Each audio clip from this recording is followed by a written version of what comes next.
Hello' everyone, মই Jennifer আপোনালোক সকলোকে মোৰ ইউটিউব চেনেললৈ স্বাগতম জনাইছো। আশা কৰোঁ আপোনালোক সকলো ভালেই আছে।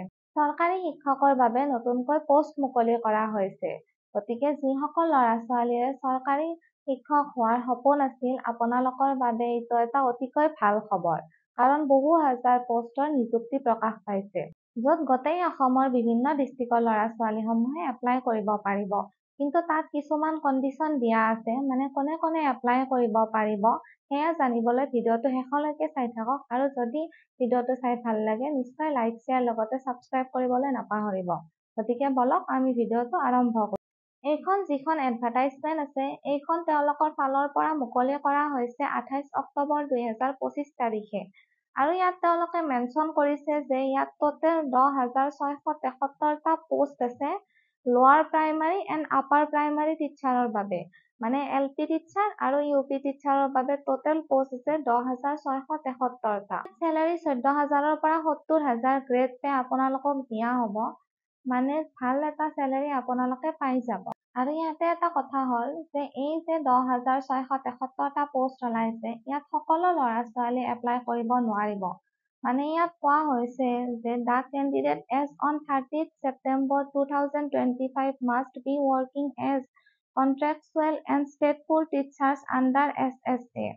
মানে ইয়াত যিসকল ল'ৰা-ছোৱালীয়ে 30 ছেপ্টেম্বৰ 2025 তাৰিখৰ আগত কন্ট্ৰেকচুৱেল এণ্ড ষ্টেটফুল টিচাৰ্ছৰ আণ্ডাৰত টিচিং কৰি আছে, সেইসকল ল'ৰা-ছোৱালীহে ইয়াত এপ্লাই কৰিব পাৰিব। আৰু ইয়াত 2 নম্বৰ কণ্ডিশ্যনটো দিয়া আছে the candidate must complete minimum 3 years of continuous service as on 30th September 2025 as contractual and stateful teachers under SSA। মানে ইয়াত কোৱা হৈছে যে যিসকল ল'ৰা-ছোৱালীয়ে 30 ছেপ্টেম্বৰ 2025 তাৰিখৰ আগত 3 বছৰ কণ্টিনিউৱাছলি কন্ট্ৰেকচুৱেল এণ্ড ষ্টেটফুল টিচাৰ্ছ হিচাপে শিক্ষকতা কৰি থাকিব, সেইসকল ল'ৰা-ছোৱালীহে ইয়াত এপ্লাই কৰিব পাৰিব। যিসকল ল'ৰা-ছোৱালীৰ 3 বছৰ কমপ্লিট হৈছে কন্ট্ৰেকচুৱেল এণ্ড ষ্টেটফুল টিচাৰ্ছ হিচাপে শিক্ষকতা কৰি থকা। আৰু 3 নম্বৰ কণ্ডিশ্যনটো ইয়াত দিয়া আছে the required academic and professional qualifications for eligibility will be as per NCTE norms as well as existing government rules and conditions। মানে চৰকাৰী শিক্ষকতাৰ বাবে যি ধৰণৰ BEd বা DLEDৰ প্ৰয়োজন হয়, তেনেদৰে ইয়াতো BEd বা DLEDৰ প্ৰয়োজন হ'ব। 4 নম্বৰ কণ্ডিশ্যনটোত ইয়াত দিয়া আছে the eligible candidate shell apply online in the official website of DEE Assam। মানে যিসকল ল'ৰা-ছোৱালীয়ে ইয়াত এপ্লাই কৰিব বিচাৰে, সেইসকলে 8 নৱেম্বৰ 2025 তাৰিখৰ পৰা 30 নৱেম্বৰ 2025 তাৰিখলৈ এপ্লাই কৰিব পাৰে। 5 নম্বৰ কণ্ডিশ্যনটো দিয়া আছে no offline applications will be accepted। মানে ইয়াত আপোনালোকে অফলাইনভাৱে এপ্লাই কৰিব নোৱাৰিব, ইয়াত আপোনালোকে অনলাইন হিচাপেহে এপ্লাই কৰিব লাগিব।